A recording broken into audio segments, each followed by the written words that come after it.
வணக்கம். என்னோட பேரு தாமரை செல்வி. நம்ம கேட்டுக்கிட்டு இருக்க கதை சக்கரவர்த்தி திருமகள். வாங்க கதையை தொடர்வோம். அங்கிருந்து ஆறு அடையிறாங்க இளவரசி. அங்க ஒரு ஓடமும் ஒரு ஓடக்காரனும் இருக்காங்க. அதுல ஏறி ஆத்த கடக்குறாங்க இளவரசி. இவங்கள தேடி பின்னாடியே வந்த இளவரசர் சொக்கன் சொக்கி அங்க ஓட இல்லாததை பார்த்தோன்னே சரி இந்த படகுல ஏறி அவங்க போயிருப்பாங்க அப்படின்னு சொல்லி முடிவு பண்றாங்க.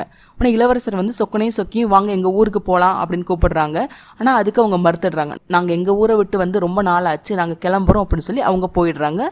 இவங்க வந்து இளவரசர் வந்து காவிரிப்பட்டினத்துக்கு கிளம்புறாரு. இங்க தான் ஒரு ட்விஸ்ட். அந்த ஓடக்காரன் வேற யாரும் இல்லைங்க, நம்ம பைரவன் தான். இப்படி ஒரு நாள் நீ இந்த பக்கம் வருவ அப்படின்னு சொல்லி நான் உனக்காகத்தான் காத்துக்கிட்டு இருந்தேன் அப்படின்னு அவர் சொல்லிக்கிட்டு இருக்கும் போதே இளவரசி எந்திரிச்சு ஆத்துக்குள்ள குதிச்சிடுறாங்க. இதை கொஞ்சமும் எதிர்பார்க்காத பைரவனும் அவங்க பின்னாடியே குதிக்கிறாங்க. நதியோட ஓட்டம் அதிகமா இருந்ததால வேற வழியா போயிடுறாங்க இளவரசி. இளவரசி பின்னாடியே போன பைரவன் வேற வழியா ஒரு கரை ஒதுங்குறாரு. கரை ஒதுங்கி கொஞ்ச நேரம் கழிச்சு கண் முழிச்சு பார்த்தா அங்க துர்ஜயன் கண்ணு முன்னாடி நிக்கிறாரு. உன்னை பார்த்ததும் இவங்க ரெண்டு ஃப்ரெண்ட்ஸ் இல்லைங்களா, ஒரே நாட்டு படைத்தளபதிகள். ஸோ கிட்டத்தட்ட ஃப்ரெண்ட்ஸ் மாதிரி.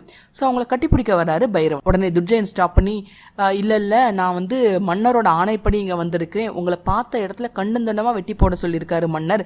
எனக்கு மன்னனோட ஆணை தான் முக்கியம் அப்படின்னு சொல்லி தன்கிட்ட இருக்கிற ஒரு குருவால எடுக்கிறாரு. உடனே இதை பார்த்ததும் இந்த பைரவன் சொல்றாரு, நான் எல்லாத்துலயும் தோத்துட்டேன், இனிமே வாழ்றதுக்குன்னு எனக்கு பெருசா எதுவுமே இல்லை. உன்ன மாதிரி ஒரு வீரன் கையால சாகிறது எனக்கு பெருமை தான். ஆனா அதுக்கு முன்னாடி ஒரே ஒரு ஆசை, கடைசியா ஒரு முறை நான் அவனை கட்டி பிடிச்சிக்கிறேன் அப்படின்னு சொல்றாரு. துர்ஜயனும் பழகுன பாசத்தினால ஓகேன்னு சொல்லி கட்டி பிடிக்கிறாரு.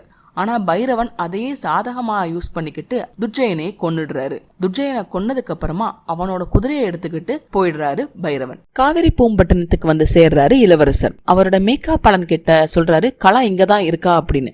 உடனே மேக்கப் பார்லர் சொல்றாரு, சரி நான் போய் தேடி பாக்குறேன் அப்படின்னு. இல்ல நானும் உன் கூட வர்றேன் அப்படின்னு சொல்லிட்டு தன்னோட ட்ரெஸ்ஸை மாத்துறதுக்காக அவரோட அரண்மனைக்கு போறாரு. அவரோட ரூமுக்கு போனா அங்க துர்கா அவருக்காக வெயிட் பண்ணிக்கிட்டு இருக்கா. என்னங்க இப்படி என்ன விட்டுட்டு போயிட்டீங்களே, நான் என்ன தப்பு செஞ்சேன் அப்படின்னு சொல்லி புலம்புறா. இதை கேட்ட இளவரசர், நீ எந்த தப்பும் செய்யலமா, நான் தான் தப்பு செஞ்சுட்டேன். லவ் பண்ணது ஒரு பொண்ணு, கல்யாணம் பண்ணது இன்னொரு பொண்ணுங்கிறத தப்பு செஞ்சது நான் தான் அப்படின்னு அவர் ஒரு சைடு புலம்புறாரு. அதுக்கு துர்கா, பரவாயில்லங்க, நீங்க எப்ப நார்மலா ஆறீங்களோ அது வரைக்கும் நான் உங்களுக்காக வெயிட் பண்றேன் அப்படின்னு சொல்லி பெருந்தன்மையா விட்டு கொடுக்கறா. அதுக்கப்புறமா எனக்கு நாளைக்கு பர்த்டே, அட்லீஸ்ட் அதுக்காவது என் கூட இருங்க அப்படின்னு கெஞ்சி கேட்டுக்கிறா. அதுக்கு ஓகே சொல்றாரு இளவரசர். அதுக்கப்புறமா குதிரை வண்டி ஓட்டுற கிழவனார் மாதிரி வேஷம் போட்டுக்கிட்டு இளவரசர் போற வாரவங்களை எல்லாத்தையும் நோட் பண்றாரு. வீரபாகவும் கூட தேடுறாரு. ரெண்டு பேரும் ஒவ்வொரு பக்கமா போய் தேடுறாங்க. அந்த சமயத்துல துர்காவை திருப்பி மீட் பண்றதுக்காக பைரவன் வர்றாரு. உடனே பைரவனை பார்த்தோன்னே, அண்ணா கலாவை கண்டுபிடிச்சிட்டீங்களா அப்படின்னு கேக்குறாங்க துர்கா. உடனே அதுக்கு அவர் சொல்றாரு, ஓ கண்டுபிடிச்சாச்சே, கண்டுபிடிச்சு கொன்னும் போட்டாச்சு அப்படின்னு சொல்றாரு Bhairavan.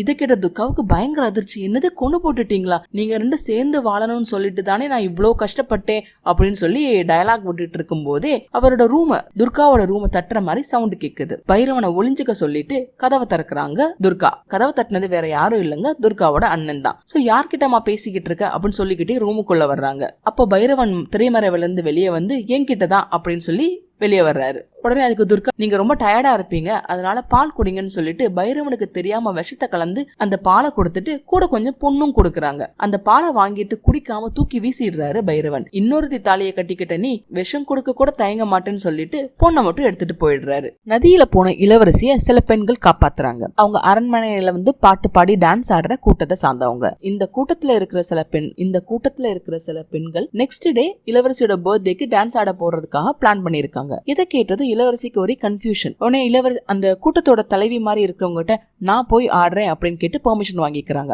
So next day birthday ஃபங்க்ஷன்ல அவங்க டான்ஸ் ஆடுறாங்க. இதை பார்த்ததும் துர்காவுக்கு பயங்கர ஷாக். டான்ஸ் ஆடி முடிச்சதும் கலாவை இளவரசி பார்க்கணும்னு சொல்லி ஒரு மெசேஜ் அனுப்புறாங்க. இளவரசியும் போய் வெயிட் பண்றாங்க. அங்க பார்த்தா தன்னோட இடத்துல துர்கா. ஒன்னு இளவரசி கேக்குறாங்க, உன்னை பைரவன் கொன்னுட்டான்னு சொன்னாங்களேன்னு சொல்லி அந்த சமயத்திலயும் துர்காவுக்காக கவலைப்படுறாங்க இளவரசி. இதை கேட்டதும் துர்கா வந்து, என்னம்மா இப்படி பண்ணிட்டீங்க, நீங்களும் பைரவனை லவ் பண்றேன்னு சொல்லியிருந்தீங்கன்னா நாங்களே கல்யாணம் பண்ணி வச்சிருப்போமே அப்படின்னு கதைய ஆரம்பிக்கிறாங்க. உடனே அதுக்கு இளவரசி அவசர அவசரமா இல்ல அப்படிலாம் எதுவுமே கிடையாது, அவன் என்ன திருட்டுத்தனமா தூக்கிட்டு போயிட்டான் அப்படின்னு சொல்றாங்க. உடனே அதுக்கு துர்கா, அப்படிங்களா, அப்பனா நாங்க எல்லாரும் உங்களை தப்பா நினைச்சிட்டு, அப்படியா நீங்க ஓடி போன விஷயம் தெரிஞ்சதுனால நம்ம ராஜாவோட மானம் போகக்கூடாதுன்னு சொல்லி என்ன உங்க விஷயத்துல அவர் நடிக்க சொல்லியிருக்காங்க அப்படின்னு சொல்லி கதையோட ஆரம்பிக்கிறாங்க. இதை கேட்டது இளவரசி, அது சரி, ஆனா இளவரசருக்கு தான் நான் யாருங்கிறது தெரியுமே, அவருக்கு சந்தேகம் வரலையா அப்படின்னு சொல்லி கேக்குறாங்க. அதுக்கு துர்காவும் அந்தரங்கமும், உங்களை மட்டுமா இளவரசருக்கு தெரியும், ஊர்ல இருக்கிற எல்லா அழகான பொண்ணுங்களையும் தெரியும் அப்படின்னு சொல்லி அபாண்டமா இளவரசர் மேல பழி போடுறாங்க.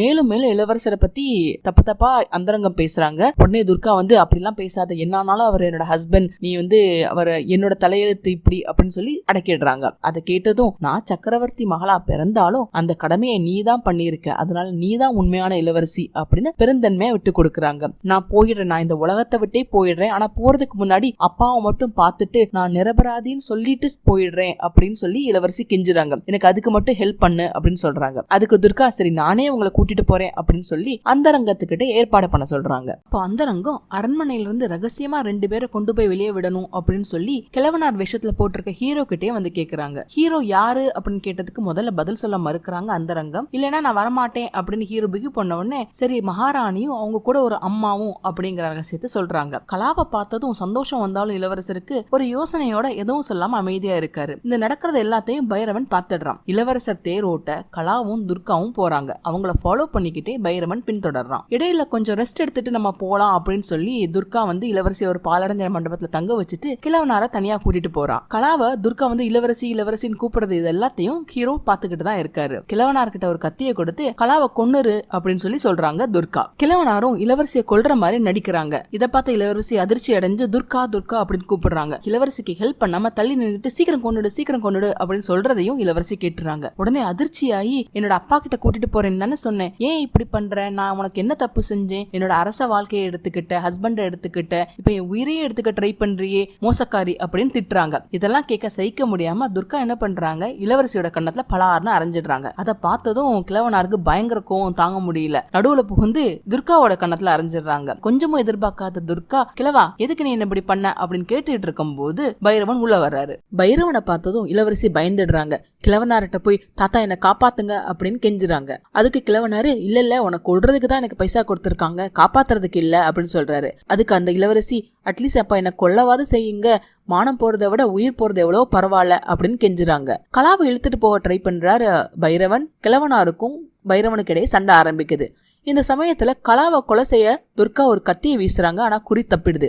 இந்த மாதிரி சண்டைக்கு நடுவுல துர்கா இளவரசிய கொல்ல ட்ரை பண்றாங்க. பட் இளவரசர் இளவரசியையும் காப்பாத்திட்டு பைரவனோட சண்டையையும் கண்டினியூ பண்றாரு. இந்த சண்டையில அங்க இருந்த ஒரு பாம்பு புத்து உடைஞ்சு அந்த பாம்பு புத்துக்குள்ள இருந்து நிறைய பாம்பு வெளியே வர ஆரம்பிக்குது. இந்த சண்டை நடந்துகிட்டு இருக்கும் போது கிழவனாரோட வேஷம் கலைஞ்சு சண்டை போட்டுட்டு இருக்குது இளவரசன் அப்படிங்கிற உண்மை தெரிஞ்சிருது. அதே சமயத்துல துர்காவை ஒரு பாம்பு கடிச்சு மேல இருந்து கீழே விழுந்துடுறா துர்கா. அதை பார்த்து பதறிக்கிட்டு போறாங்க இளவரசி. இதே சமயத்துல பைரவனை தோக்கடிச்சு அவனை கொன்னுடுறாரு இளவரசர். ஸோ 2 பேரும் துர்காவை பக்கத்துல உட்காந்துருக்காங்க. ஸோ சாக போற சமயத்துல, நான் தப்பு பண்ணிட்டேன், என்னை மன்னிச்சிடுங்க, நான் இளவரசர் மேல இருந்த காதலால தான் இப்படி பண்ணிட்டேன் அப்படின்னு சொல்லி அவங்க 2 பேர் கையும் சேர்த்து வச்சு துர்கா செத்துடுறா. கடைசியில எல்லாருக்கும் எல்லா உண்மையும் தெரிஞ்சிருது. கலா திருப்பி காவிரிப்பட்டினத்துக்கு வந்துடுறாங்க. கலா கொடுத்த கிஃப்ட அவளுக்கே கொடுக்கிறார் இளவரசர். கலாவும் உதயசூரியனும் சந்தோஷமா காவிரிப்பட்டினத்துல வாழ்றாங்க. இதுதாங்க சக்கரவர்த்தி திருமகளோட கதை. என்னங்க, கதை பிடிச்சிருந்ததுங்களா? மீண்டும் இன்னொரு கதையோட அடுத்த பதிவுல சந்திக்கிறேன். நன்றி, வணக்கம்.